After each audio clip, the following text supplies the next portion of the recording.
This is that ice cold Michelle fight for that white gold. This one for them hood girls, them good girls, straight masterpieces. Stylin', wildin', living it up in the city. Got Chuck's on with Saint Laurent. Gotta kiss myself, I'm so pretty. I'm too hot. Call the police and the fireman. I'm too hot. Make a dragon wanna retire, man. I'm too hot. Say my name, you know who I am. I'm too hot. And my band about that money. Break it down. Girls hit you, hallelujah. Girls hit you, hallelujah. Girls hit you, hallelujah. Cause Uptown Funk don't give it to you. Cause Uptown Funk don't give it to you. Cause Uptown Funk don't give it to you. Saturday night and we in the spot. Don't believe me, just watch. Come on.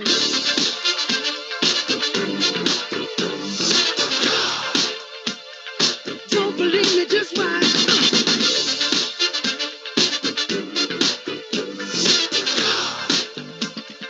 Don't believe me, just watch.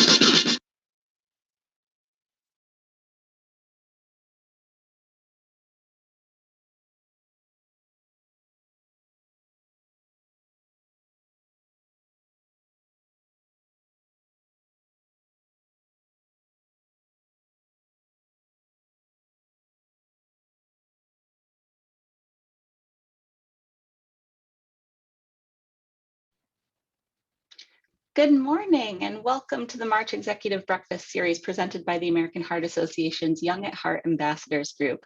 My name is Lisa Neff. I'm the Community Impact Director for the American Heart Association, and I'm proud to welcome you all to today's discussion.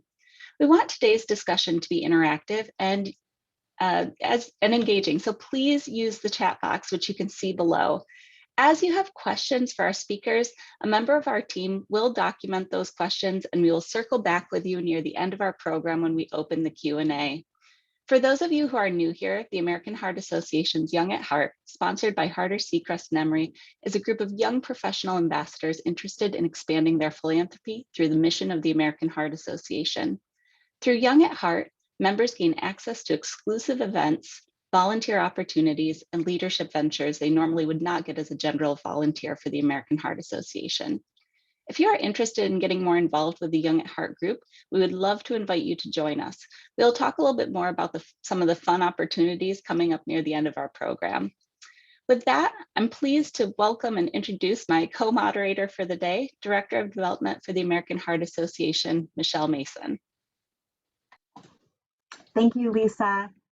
Good morning, everyone. So I am thrilled to welcome our first panelist for this morning.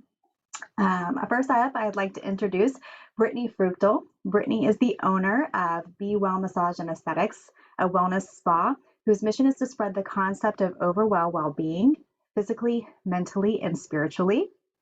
Brittany's passion for the spa industry started in 2014 when she became a licensed esthetician. After a year in that line of work, she went back to school for massage therapy, becoming a licensed massage therapist in 2016. That is when Brittany says the wheels started turning in her head. Brittany didn't want to open just a spa, but wanted to open an establishment that emphasized the importance of self-care and well-being. With that, Brittany, thank you so much for joining us today. Hi, Michelle. Thank you so much for having me. Yeah, good morning. So Good first morning. off, I wanted to ask you, when you created Be Well Massage and Aesthetics, you went into it with a clear mindset, is what you told me, and you knew exactly what you wanted your business to be. What do you think helped you in building this dream? So I really think it all stemmed from my passion for the industry and experiences that I had, previous to me going into the industry. So when I was growing up, I did struggle with acne, and that's what led me to aesthetics.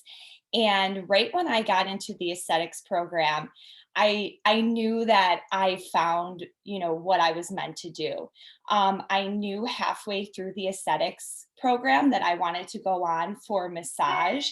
And that was because I loved the, full circle of what, massage therapy and the aesthetics industry could do for somebody. So I really wanted to open a place that focused on not only these trades that I was going to school for, but really having the, giving people the tools to practice self-care and, really thinking about their well-being all the time, not just in the treatment room. So I think that kind of goes into, my second question for you is, why do you think Be Well, or how do you think Be Well is different from other wellness spas and clinics that are in our area? So I think, right, one of the major things that sets us out from the rest is our relationships that we build with our clients. Everyone that comes in to Be Well is going to be, individually treated. We don't have that, one size fits all protocol for any of our services. We really love to educate our clients not only on the services we offer, but the products that we carry. And I think that by educating clients, it really opens their eyes up to how beneficial, what we do at Be Well is. So someone could be coming in just for a massage, thinking that it's a luxury, and then they can leave, really realizing how massage therapy coming in regularly could change their entire well-being, and they'll be sent home with stretches too, so something they can do at home. I think a massage sounds great right now. I know, right? Me too. A lot of our audience members today are considered, that millennial young professional group. And, a lot of them might be looking at you today saying, she's awfully young to have started her own business and to be, killing it right now. But, what would you say has been your biggest challenge in this entire journey of starting Be Well and getting to where you are today? I think self-doubt was a huge thing that I struggled with. It took me a while to find my path. So right out of high school, I went and got my associate's degree, and then I went to Buff State for my bachelor's degree. And it was for psychology, and I decided to take some time off because I knew that that's not really what I was, passionate about. And that's what led me to aesthetics and then massage. And I knew that I loved my trades that I was in, but when you're in a trade like that, you really only learn the trade. So when I decided, I want to open up my own business, I didn't have a business background. So that was really scary for me. And, you have to use your resources when you're in the shoes that I was in. And it took a while for me to realize, it didn't matter, as obviously education is so important.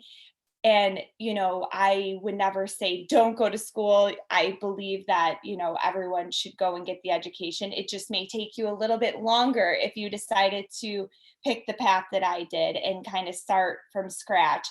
And so learning everything, it made me, self-doubt crept in. Like, am I really able to do this? Am I really able to build a successful business with no business background?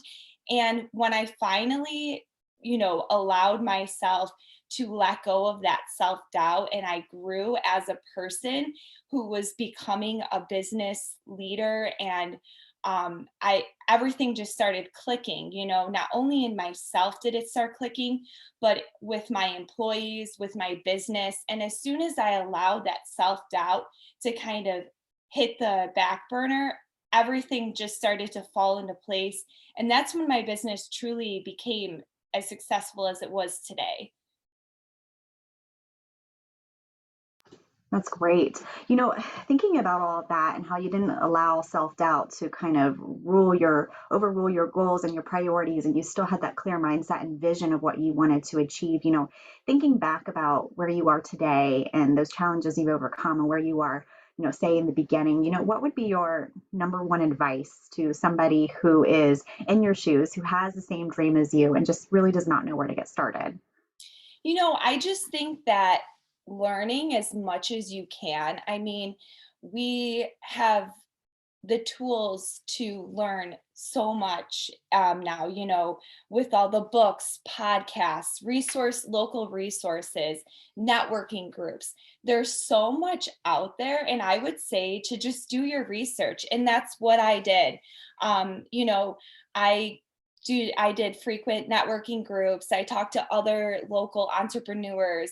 I listened to tons of podcasts. I read a lot of books, and that allowed me to sort of take ideas, and I was able to really figure out like what I liked in that other people were doing and kind of make it my own. And I just think that learning and kind of absorbing as much as you can get is so beneficial, especially whether it's in the wellness industry or the entrepreneur industry. Awesome, awesome stuff. I'm looking forward to talking to you more about your journey and your career. Thanks so much, Brittany. I'm going to invite Lisa to come back up on the screen to introduce our next speaker. Brittany, that was great. Thank you for making those points. I want to shift gears and head over to our next panelist, Dan Dominguez. Dan is the owner and head acupuncturist at Bosa Acupuncture and Wellness. Dan uses methodology and approach towards sports and orthopedic conditions, calling on his expertise in neurofunctional acupuncture, trigger point therapy, dry needling, and distal acupuncture to create dynamic, effective treatment plans for his patients. He is also the proud acupuncturist for the Buffalo Bills and Buffalo Sabres. Dan, it is a pleasure to welcome you to our discussion today. Thank you for having me on this morning. All right, I've got a few questions for you to start out. You have an interesting backstory of breaking your leg in college, which in turn led you to a world of acupuncture. Can you talk a little bit about the beginning of your journey into the wellness world? So I played college football in Michigan. I'm from Ohio originally, so I'm not a Buffalo native. And during my senior year, I unfortunately suffered a compound fracture in my leg that led to 7 surgeries and just numerous setbacks in my attempt to make a comeback and play for one more year. Ultimately, I was ruled medically ineligible and forced to retire, which for me was devastating at the time. It was something that I saw myself potentially doing after college. And unfortunately, that wasn't in the cards for me. But what it allowed me to do is to start to understand more about my body and how to use different methodologies to recover. And I was never big into like medication. When I had my surgeries, I would never take any of the pain medication that they gave me. I had a family history of opiate abuse, and it was something that really turned me off to that. And I was like, I'd rather feel the pain. I'd rather go through the things I have to go through. And fortunately for me, my uncle's an acupuncturist in Rochester, New York. And so it's kind of a family business. And he flew out and treated me. And I was probably about 4 months out from the original break, and he treated me, and it's like a light switch went off in my body, and I just started healing. And he actually taught me how to treat myself. So I spent my whole senior year needling my own leg, and I just continued to get better and better. And it really, ultimately led to me deciding to go and pursue a career in acupuncture. But I would say I'm more on the jock side of traditional Chinese medicine. So I definitely gravitated more towards some of the orthopedic styles of acupuncture, like dry needling and electrical stimulation with the needle. So I really kind of took my niche and what I was interested in and really dove down that path. So I'm a little bit unconventional in the way that I use acupuncture, but I've had tremendous success with my own body. So I'm kind of living, walking proof of what it can do. And so, I think when people feel that on me, they feel that I truly believe that what I'm doing helps people. It tends to really help in creating great relationships with patients. Now, I can't imagine dry needling myself. That's insane and awesome. What kind of mindset to go into a completely different field? I think we hear a lot from young professionals that they start down this pathway and don't know how to get off it sometimes. What do you think led to the goals you have now? And, what's been the number one thing that you've learned on this journey through your professional career that you've had? You know, it was actually it was perfect timing for me because it was my senior year. I was actually preparing to go on and get my master's and be a graduate assistant at the University of Tennessee with the women's basketball team for their sports performance program. So, had I not continued playing football, that would have been my career choice. And so I was in that world of performance and athletics, and that's what I was interested in continuing on. But it was really that injury that shifted my perspective and made me realize, okay, maybe I'm not meant to be in the gym with the athlete. I'm meant to be on the training table with them.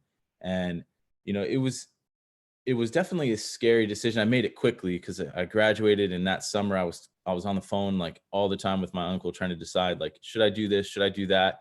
And ultimately I called an audible in the last second and went to acupuncture school. And I'm so grateful for that injury. A lot of people, they get buried by their injuries and they can never let them go.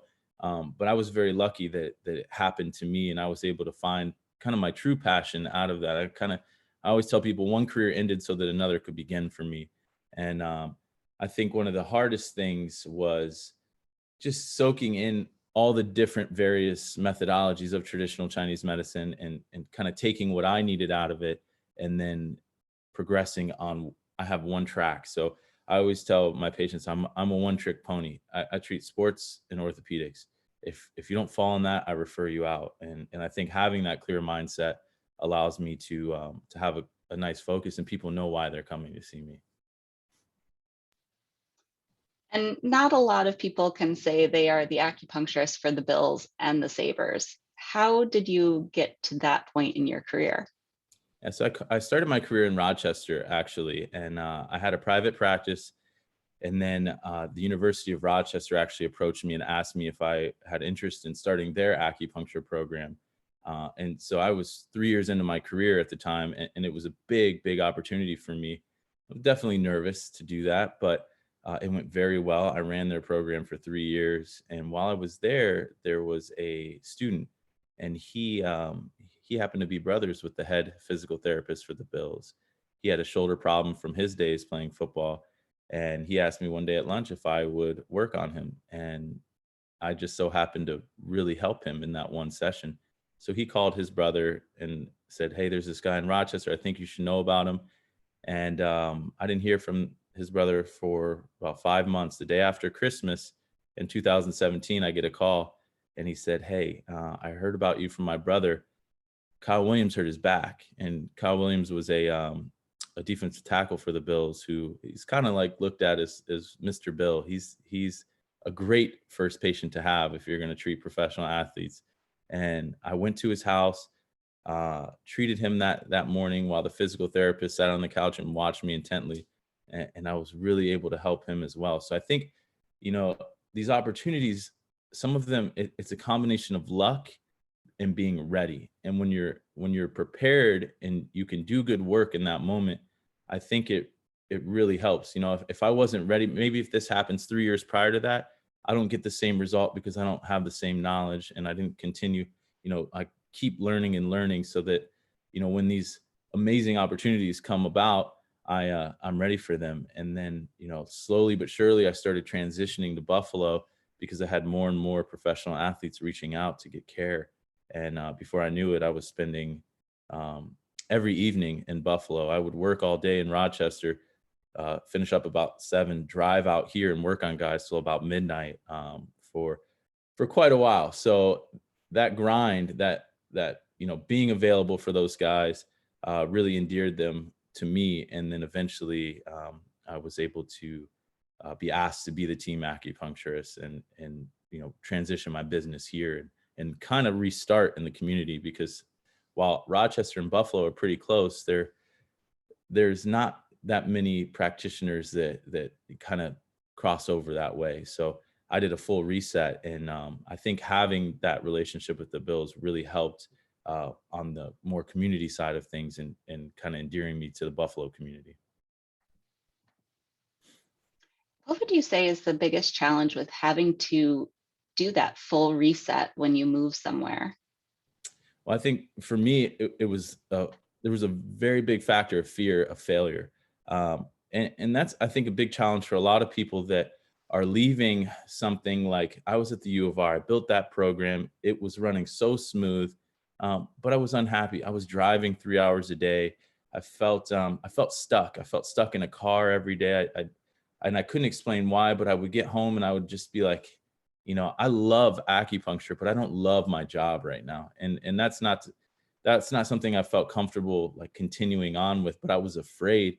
I was afraid that if I left and came to this new city, that I would fail, because it's not like, it's not like Juliana's going to get my name from Tyrod Taylor just because I work on him. I'm like, he's not talking to the community. How am I going to do this full reset? I don't know any doctors here. I don't know anybody to refer me patients.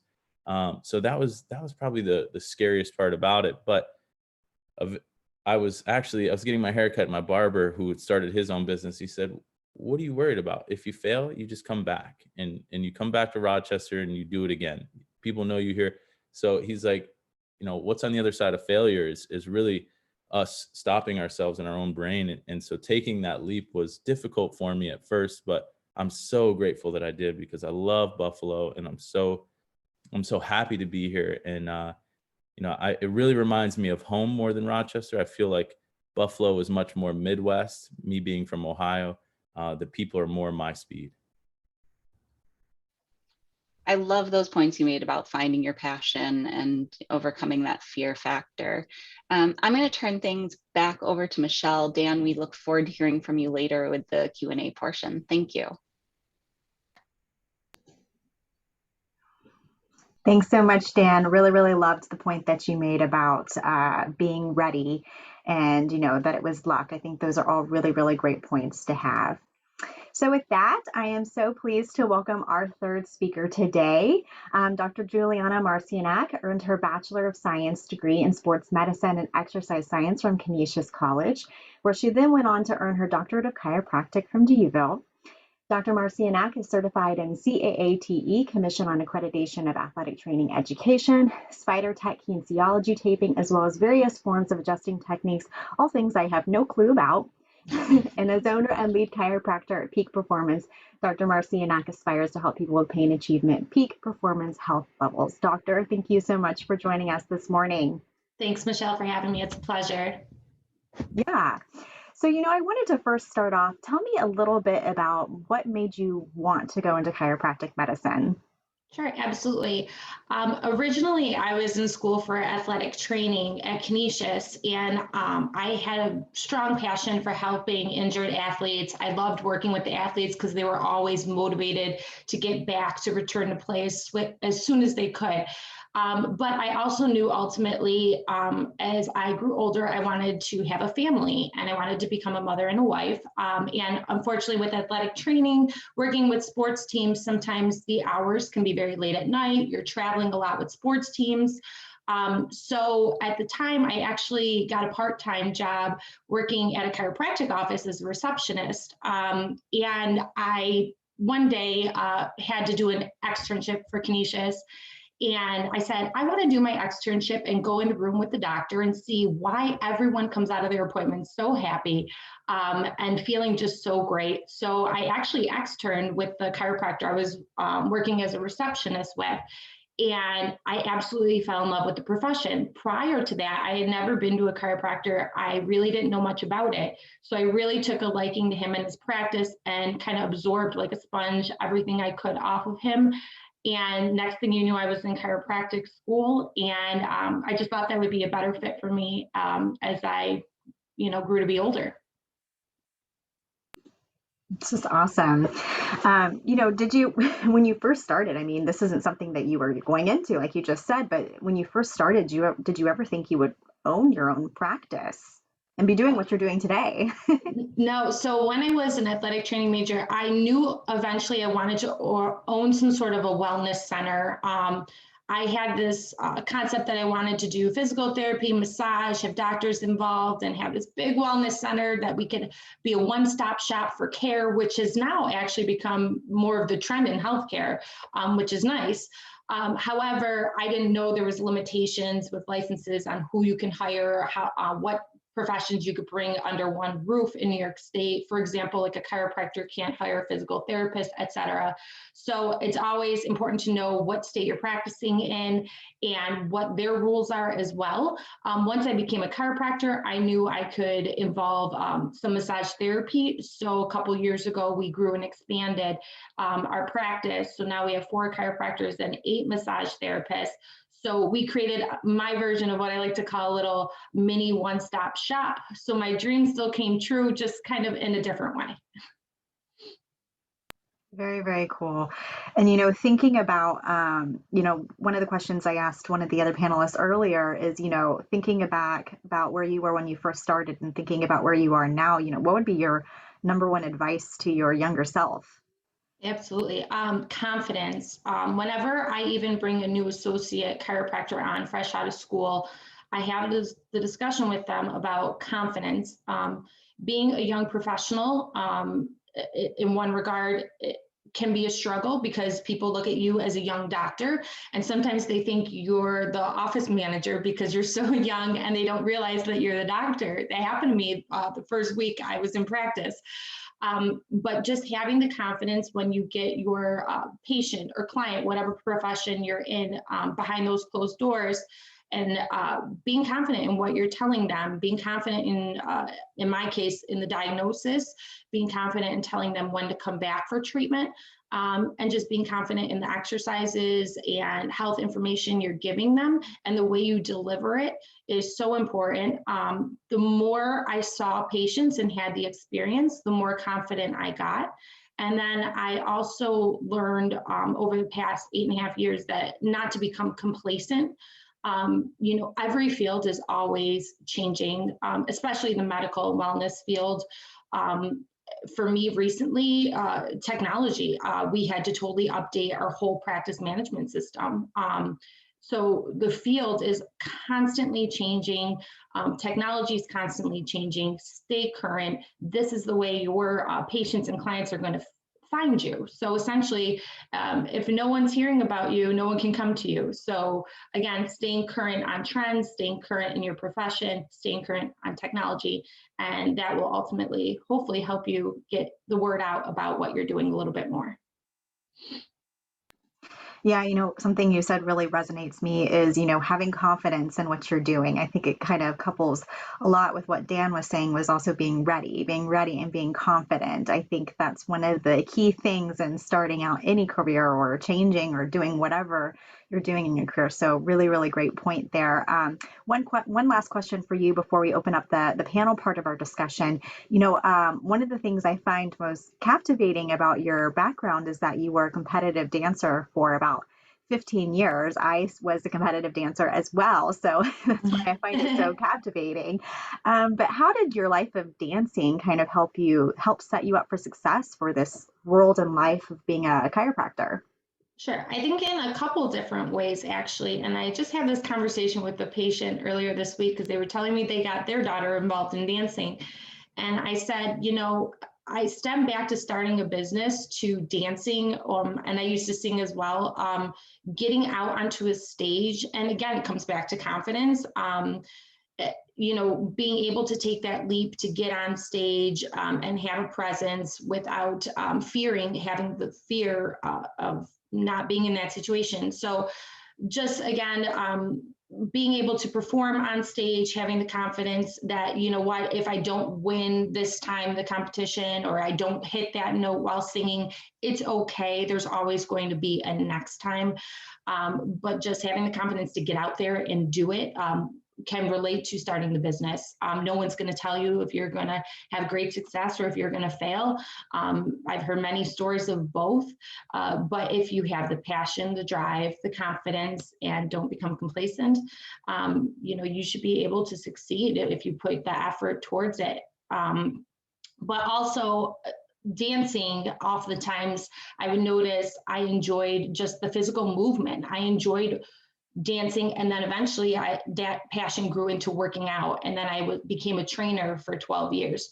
So I became fascinated at that point also with how working out and movement became medicine for the body, and how the endorphins are released and you feel better when you're moving. So I think in many ways, dancing has actually tied into my profession and where I am today. Again, the body is it's an amazing tool we have, and it often knows how to heal itself. It's just sometimes it needs a little help from other practitioners, whether it be from Brittany or Dan or myself. Awesome stuff. So those of you who are in the audience, if you have a question for any one of our panelists, feel free to use the chat box. We will be looking to ask those questions as we get further along in the program. But thank you so much, Doctor. I'm going to go ahead and flip it back over to Lisa to start the panel discussion. All right. At this time, I'd love to invite all of the panelists to turn your cameras on so we can see all of your faces together. And we have some questions here for you. We're going to also, again, ask the audience to please submit your questions in the chat box. We're going to be answering those too. We might direct some questions to specific people, but you're all welcome to respond and give your thoughts, okay? So let's start out. I want to go back to the core of your journeys. You know, a lot of people are unsure about the whole wellness, well-being, mindfulness type of careers that are out there that the three of yourselves find yourselves in. First off, what do you think is the biggest misconception about what you do? Dr. Masiniak, let's start with you. This is the easy one for me. I hear it every day. The biggest misconception is people think they're just going to come into my office, lay on the table. It's going to be a snack, crack, pop, and I'm going to send you out the door. I have patients come in all the time that at the end of their treatment, they're telling me, wow, that's so different than I thought this was going to be. And that keeps that misconception alive. So I know people are still thinking that. However, it's all about educating our clients, letting them know, you're going to be put through a thorough examination. We have a variety of techniques that we can offer you at the practice, and we're going to customize every treatment according to you and your needs. And our goal is just to get you feeling better as fast as we can. And a lot of times that involves a lot more than just the snap, crack, and pop. There's a lot more to it than just that. But yeah, I'd say that's the number one for me. You mean it's not just snap, crackle, pop? Come on. It's not. We're not Rice Krispies. Love it. Going off that, Dan, what do you think is the biggest misconception for the work you do in acupuncture and dry needling and whatnot? Well, I think that I've had a ton of patients that are like, I always thought acupuncture just treated like relaxation and like to help me stop smoking. And a lot of people have no idea how much it can do for an orthopedic condition or to get muscles firing again. And so when they come to me, they're very surprised at the amount of orthopedic testing that I do to figure out what's going on or where the lags are in the system so that we can address them. And I always tell people, I'm like, hey, if you've had acupuncture before, this is going to be completely different because what I'm doing is not, you're not getting ready to take a nap on the table. Like we're going to be working through things the whole time. And then you're going to get exercises to do when you're done. And that's kind of comes back to my background as a strength and conditioning specialist. So, I combine acupuncture with some different rehab techniques to get people to that next step. And then, having those great relationships with chiropractors and massage therapists, really, it sometimes takes a village to get somebody all the way back. And I think too many times there are practitioners that feel like their God complex comes in and they're like, no, I can fix everyone by myself. And if acupuncture doesn't work for you, you just can't get better. And, and they don't say, hey, why don't we bring in Juliana or Brittany and make this a team effort so that we can get people ultimately, our goal should be to get you better and out the door so that you don't need any care from us anymore. That's a sign of true healing there. Awesome. And Brittany, how about you? Misconceptions. So I definitely think that because Be Well, you walk in, you smell the lavender, it looks like a spa, it's very aesthetically pleasing, people jump to the idea that what we do is just a luxury, and that's very far from what we actually do at Be Well. And, you know, going back to like in the beginning, that's sort of like how I wanted it to be, is that relaxation, aesthetically pleasing, but with services that actually make a difference. So, you know, with massage therapy, we treat people that, you know, have migraines, that, you know, go see Dan and Dr. Juliana, and they come in for frequent massages. And, you know, kind of like what going off what Dan said, you know, we're all a piece of the puzzle. And massage therapy is very important. And then also to the skincare side of things, um, you know, we see tons of changes in people's skin that, you know, maybe don't want to take everything that a dermatologist is prescribing to them. So they're coming into us and we're getting them on a regimen that they can actually, you know, maybe change what they're eating at home and open their eyes up to the fact that, you know, skin and your body, it all kind of correlates. And you know, I think that's a huge misconception on what we do, because there's just so much more education behind it. We just like the way that lavender smells and the candles look. So Great, thank you all. Michelle? Yeah, I think that, you know, I love lavender and candles as well. So, but, you know, I think going off of that, you know, holistic care, I think is still a very taboo topic for a lot of people. We obviously get massages, we see chiropractors, we go to acupuncturists, but I think the topic of holistic care is something that not a lot of people are having to this day. You know, modern medicine is always evolving, and there's always new developments, new research, and new science. But we don't really talk about all those developments with holistic care. So, you know, Dan, coming to you first, you know, have you seen any immune system benefits of holistic care, especially acupuncture?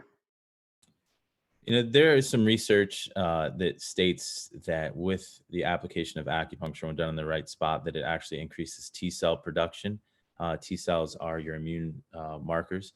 But I'm not ready to come out and say, hey, do acupuncture to prevent COVID or anything like that. I think you still have to be careful, wear a mask, do the things that the CDC is guiding us on.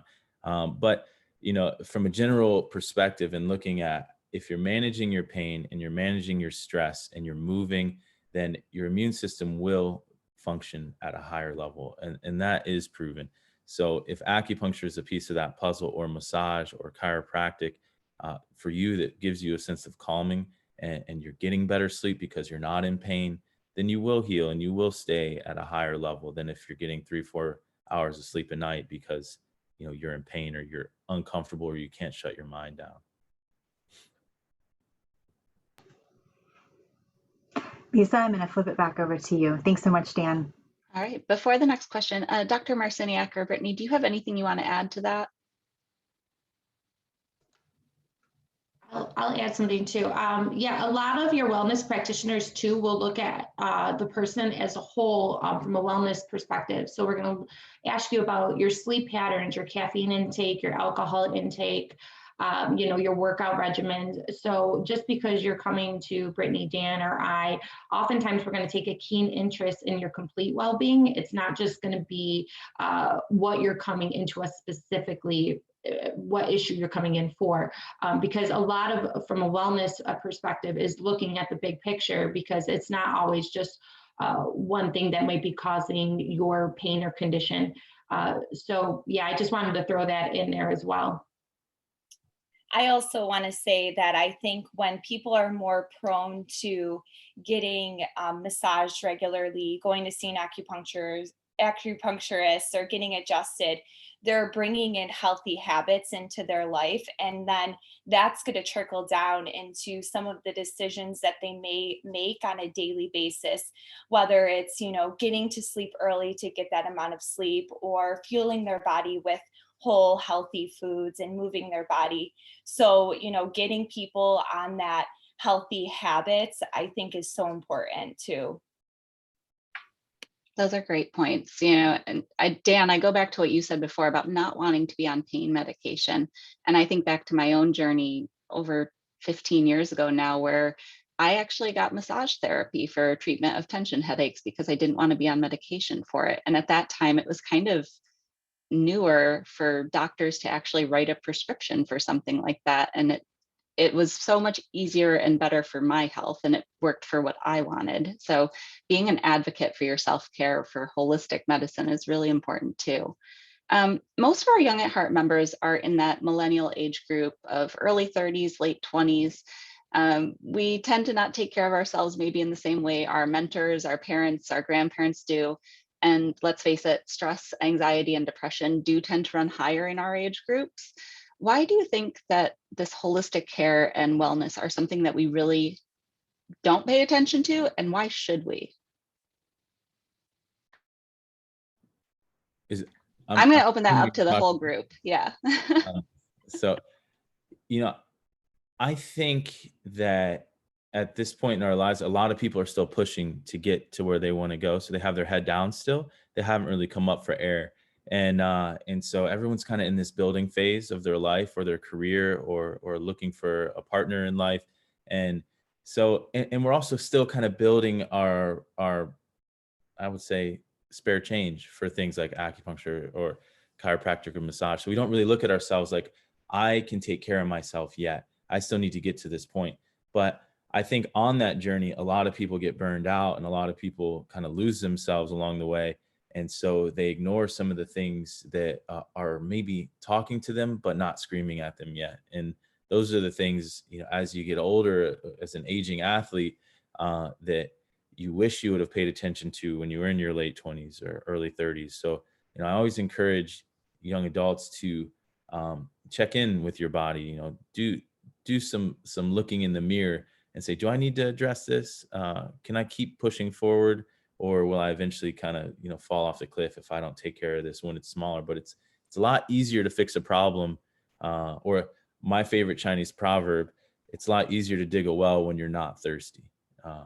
And so when people wait until it's too late, then it's often, more emergency care instead of preventative care. And I think the best way to use my medicine for sure is to take care of problems before they become problems. And going off of what Dan is saying, I think a lot of younger adults, they don't want to spend the money or are afraid to invest in themselves. But we have to remember that we only get one body and we should really take care of ourselves because, if we're not okay, we can't show up for the people we love in our lives or our occupations. So it's so important to, replenish the temple.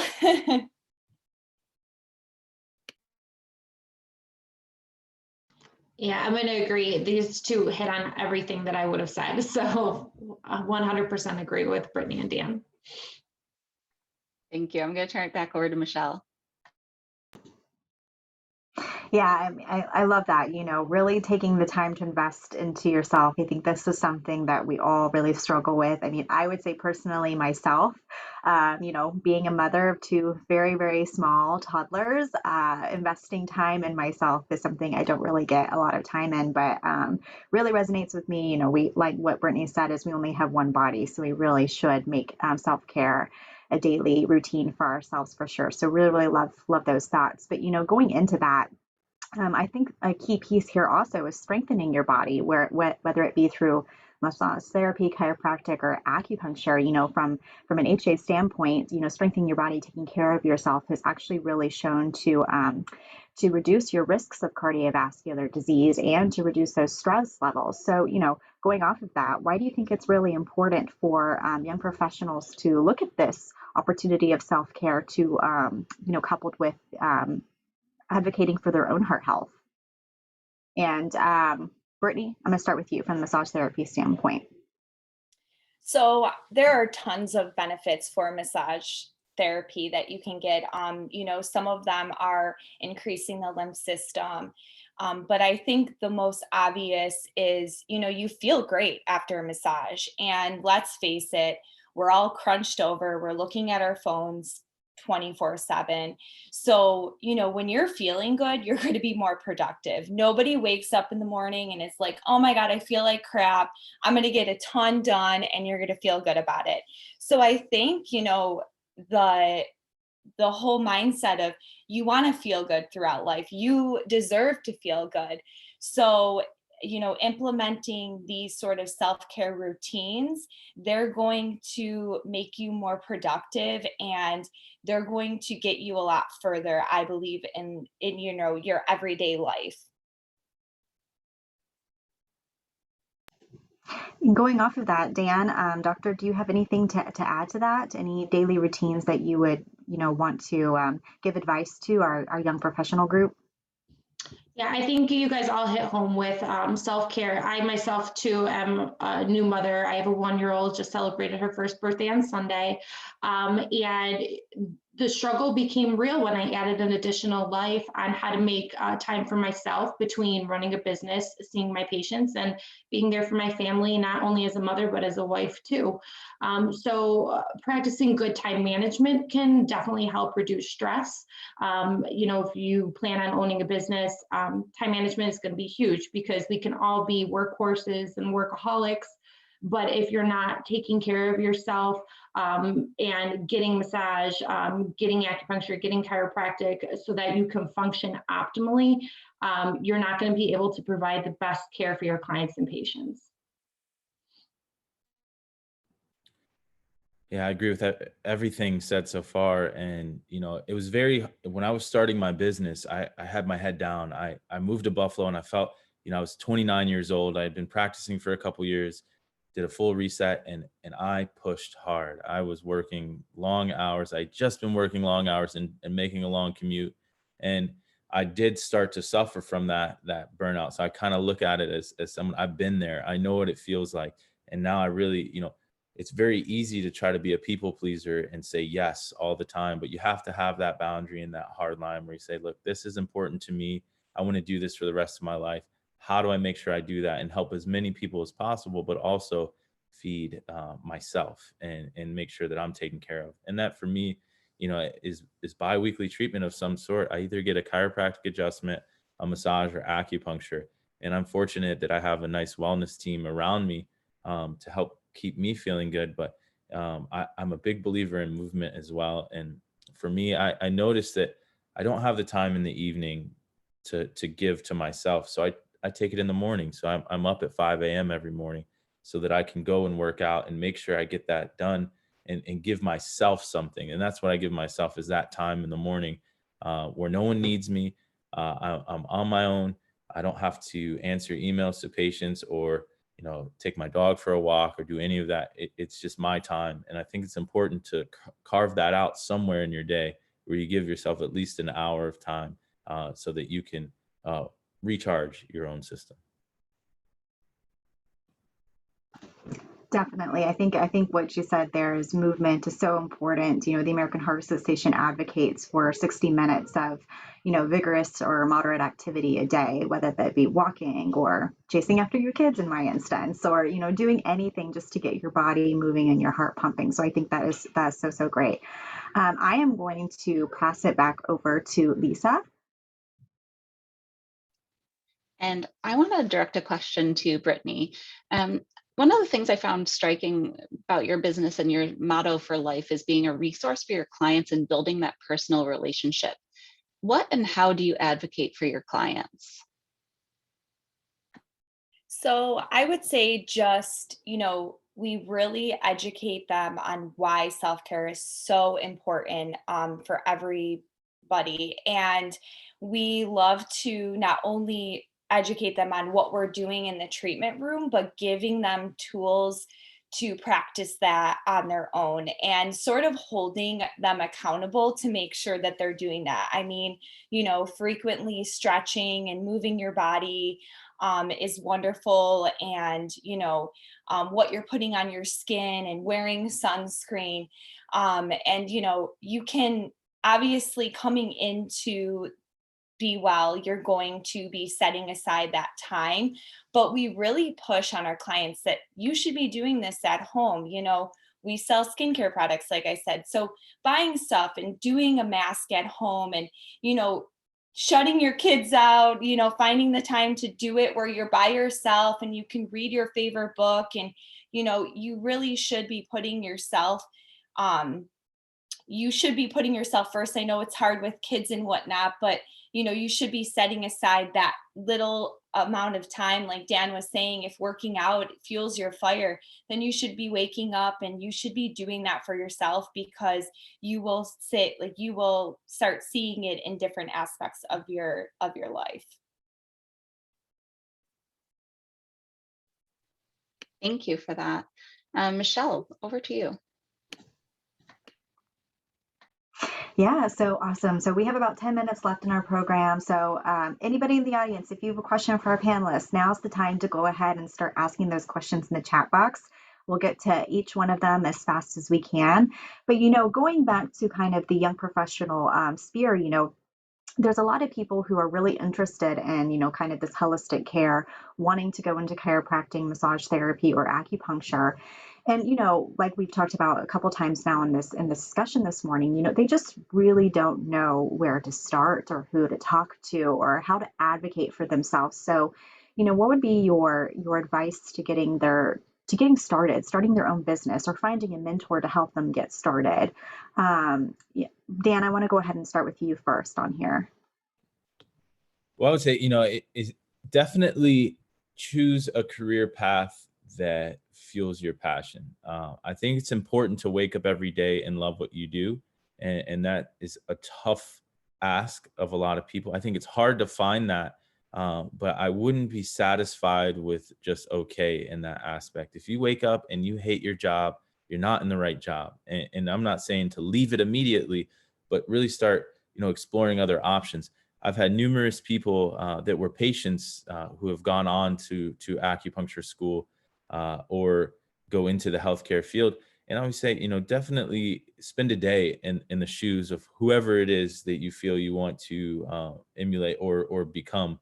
I've had patients come in and shadow me for a day to see, what's the day in the life of an acupuncturist, to see if it's something they want to do. And some are like, I could do that. And some are like, I don't like people that much. And that's okay. But I think it's important to find your passion and to spend your life happy, because it is so short, this life. And so when you do something that you're unhappy doing, I truly believe that all disease is rooted in dis-ease. And if you wake up every day and you don't feel right, that will weigh you down over time.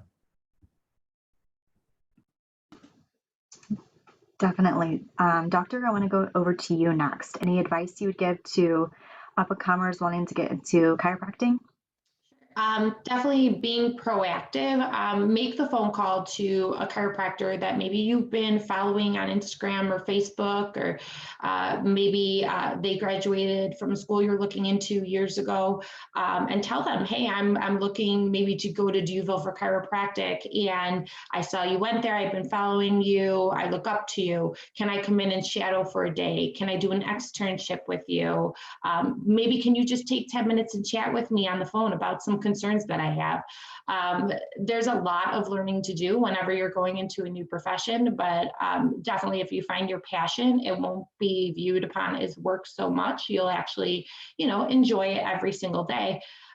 So yeah, I would just say be proactive, follow up with your phone calls, maybe get a part-time job at the place or the profession that you're looking to get into, maybe work as a receptionist like I did, just so you can get your foot in the door, because having that experience as well is very valuable, just learning the business side of it before you're in school or even while you're in school. So you could learn the business side and the professional side as well. Awesome. And Brittany, same question for you. I think Juliana and Dan really, covered it all. I think reaching out to people that, you're looking up to is such an awesome tip for people who are, in the wellness field and have questions, and, practicing what you want to preach. So seeing how the effects or how, it could be beneficial to get massage regularly or go to see an acupuncturist or a chiropractor. I think that's very important too when you're kind of questioning, like, what do I want to do now? It's important that I'm sure Juliana and Dan, and myself, we all take care of ourselves. And that's why it's so easy for us to, be the voice for what we do. So I think that that's important as well, is to sort of immerse yourself in what you're passionate about, and then, take those steps to actually, get the education in what you need. And Brittany, let's keep going with you there. We're continuing into year 2 of the pandemic, and we are starting to see that light at the end of the tunnel. Why is it still so important to make ourselves a priority during this time? Well, I think this past year really opened our eyes up, or opened a lot of people's eyes up to our health. Even from washing our hands regularly to, I think we all were taking our health for granted, and it gave us the opportunity to see that we need to take care of ourselves. We need to build our immune systems. And also, I, as horrible as this past year has been, I think that it allowed us to slow down a little. I know for myself that the moment that I opened Be Well, I hit the ground running, and I never really took that time to like step back from it. And when we had to shut down, as horrible as it was, it gave me that moment to kind of see what I had created and to take a moment to breathe. And now I'm really taking what I've learned in that pause, and I'm implementing it now in my business and in my daily life of, making sure that I'm breathing every single day and I'm not rushing around, and I'm enjoying my family, my health, and my business. And instead of being in the chaos of life, it's so easy to get caught up. So I think that it's just so important to really step back, to breathe, to take care of ourselves, because then we can show up and be the best versions of ourselves. That slowdown was really important to kind of do that self check-in time. Dr. Marciniak, same question for you. Yeah, so I think right now we're really at a turning point for a lot of people. The vaccine's out now. People are starting to get back into work. So this is kind of a make or break point, I like to call it, for a lot of people starting to slip back into some sense of normalcy, not complete normalcy yet, but we're getting, like you said, step by step. But behind closed doors, I've heard so many stories of hardships that people have gone through with this pandemic. Stuff that I couldn't even imagine going through, 6 months, a year ago, just that the trials and tribulations these people are facing. So, behind closed doors, us as practitioners are kind of their outlet, but we also have this new responsibility of giving them a positive outlook. And on this turning point, we can give them some positive energy. And for example, once I get behind closed doors, I used to ask people, how are you doing? I don't ask that anymore. I say, tell me something good today, or tell me something new and exciting that's going on in your lives, because this helps them focus on the positive.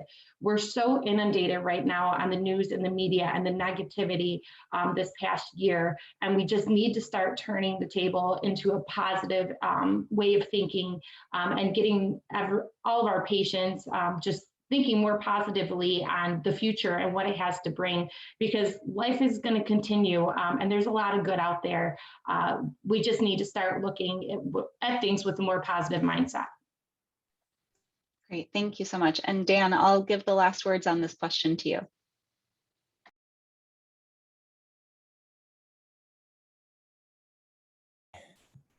I would say to unmute your mic before you start talking.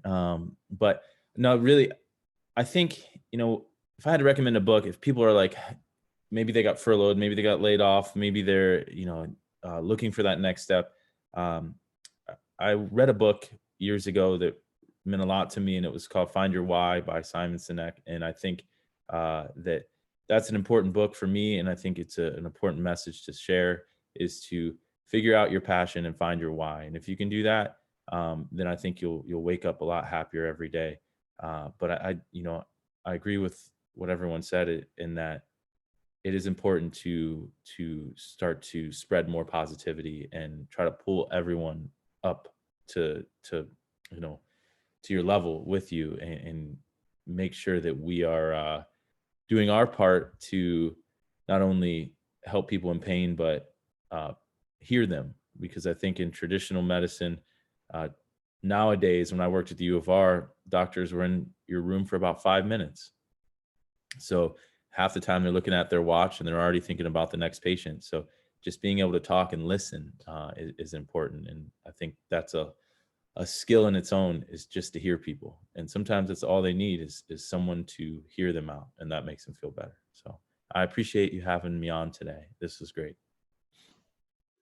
Thank you so much. And Dan, I've also read Find Your Why. That was actually a major reason why I did a huge career shift as a television anchor and ended up moving on to American Heart Association. It's very, very inspiring. So definitely encourage that book as well. But thank you so much, Brittany, Dr. Marcianag, Dan, thank you so much for joining us this morning. We are out of time. Any of you in the audience who didn't get the chance to ask a question, you can reach out to me. My email is michelle.mason@heart.org. If you are interested in joining Young at Heart, we are welcoming you to the group. If you would like more information, I'm more than happy to send it to you. Everyone, have a really great morning. Thank you so much. We'll talk to you all very soon.